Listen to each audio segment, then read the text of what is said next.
அன்பார்ந்த பெரியோர்களே, இளைஞர்களே, சகோதரர்களே, இப்படிப்பட்ட ஒரு பெருந்திரளான பேரணியை நடத்துவதற்கு காரணம் எங்கள் உயிரிலும் மேலாக நாங்கள் மதிக்கின்ற முஹம்மது நபி ஸல்லல்லாஹு அலைஹி வஸல்லம் அவர்களை நேசிக்கிறோம் என்று சொன்னதற்காக யூபியிலே நடைபெற்ற ஒரு நிகழ்ச்சியை மையப்படுத்தி அதை கண்டனம் தெரிவிக்கின்ற வகையிலே தான் இந்த பேரணி நாங்கள் நடத்தினோம்.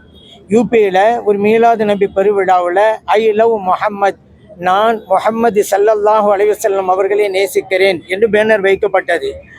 அதற்கு கடும் கண்டனம் தெரிவித்து இப்போது இருக்கிற யோகி அரசு இப்படி வைத்தவர்களின் மீது எஃப்ஐஆர் பதிவு செய்து கைதும் செய்தது. இதை பல்வேறு முஸ்லிம்கள் பல மாநிலங்களில் ஒன்று திரண்டு எதிர்ப்பு தெரிவித்தார்கள். எந்த அளவிற்கு என்றால் அந்த முஸ்லிம்களெல்லாம் தங்களுடைய வீடுகளிலும் ரோடுகளிலும் ஐ லவ் முஹம்மத் ஸல்லல்லாஹு அலைஹி வஸல்லம் என்கின்ற முழக்கத்தை அவர்கள் வெளியிட்டார்கள். இந்த முழக்கத்தை முஸ்லிம்கள் மாத்திரமல்ல, முஸ்லிம்கள் அல்லாத சகோதரரும் கூட இந்த முழக்கத்தை அவர்கள் வெளியிட்டார்கள். மாற்று மத சகோதரத்துகளில் இருக்கக்கூடிய பெண்கள் கூட ஐ லவ் முஹம்மத் ஸல்லல்லாஹு அலைஹி வஸல்லம் என்று கூற ஆரம்பித்தார்கள். இந்தியா முழுவதும் இந்த குரல் ஒலித்தது. அந்த குரல் இந்த தமிழகத்திலும் ஒலிக்க வேண்டும் என்கின்ற அடிப்படையிலே தான் சுன்னத் ஜமாத் கூட்டமைப்பு சார்பாக இந்த பேரணி நடைபெற்றது. இதற்கு ஒருங்கிணைப்பாக இருந்தது தமிழ்நாடு சுன்னத் ஜமாத் என்பதாகும். அந்த வகையிலே தான் இந்த தமிழகத்தில் இருக்கக்கூடிய முஸ்லிம்களுடைய உணர்வுகளை வெளிப்படுத்த வேண்டும் என்பதற்காக ஐ லவ் முஹம்மத் ஸல்லல்லாஹு அலைஹி வஸல்லம் என்கின்ற பேரணி இப்போது சிறப்பாக நடைபெற்றது. ஆயிரம் மக்கள் இதிலே கலந்து கொண்டார்கள்.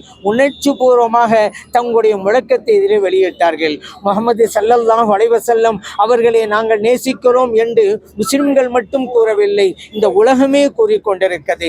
காரணம், இந்த உலகத்திற்கு சட்டங்களை வழங்கியவர்கள் முஹம்மது நபி ஸல்லல்லாஹு அலைஹி வஸல்லம் அவர்கள். மனிதர்களுக்கு சுய மரியாதையை வழங்கியவர்கள் முஹம்மது ஸல்லல்லாஹு அலைஹி வஸல்லம் அவர்கள். மனிதன் மனிதனாக வாழ வேண்டும் என்பதை நிலைநாட்டியவர்கள் முஹம்மது ஸல்லல்லாஹு அலைஹி வஸல்லம் அவர்கள். பெண்களுக்குண்டான உரிமைகளை வழங்கியவர்கள்.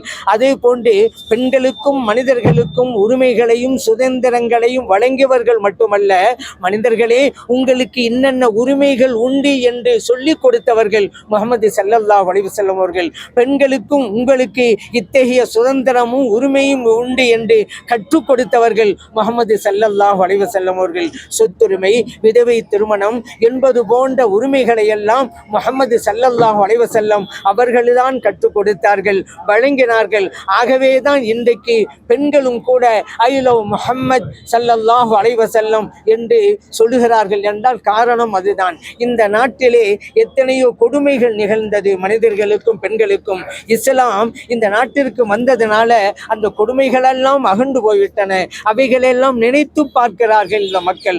ஆகவேதான் இனம் கடந்து, மதம் கடந்து, மொழி கடந்து ஐ லவ் முஹம்மது ஸல்லல்லாஹு அலைஹி வஸல்லம் என்பதை மக்கள் இன்னைக்கு சொல்லிக்கொண்டே இருக்கிறார்கள். உலக மக்கள் அத்தனை பேரும் நேசிக்கிறார்கள். அதை வெளிப்படுத்துகின்ற வகையிலே தான் இப்படிப்பட்ட வெறும் திரளான பேரணி நடைபெற்றது இறைவனுடைய அருளால் என்பதை நான் சொல்லிக்கொள்ள விரும்புகிறேன்.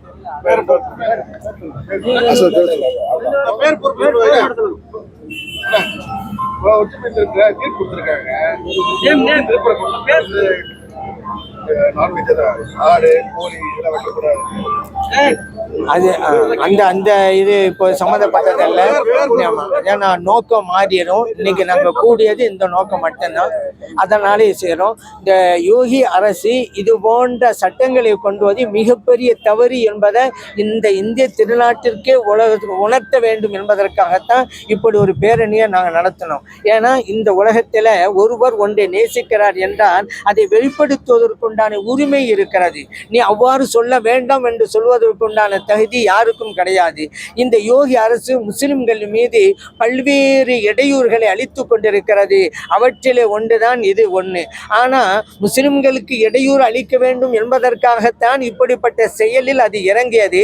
ஆனால் இறைவன் அருளால் இது எதிர்மறையாக மாறிவிட்டது.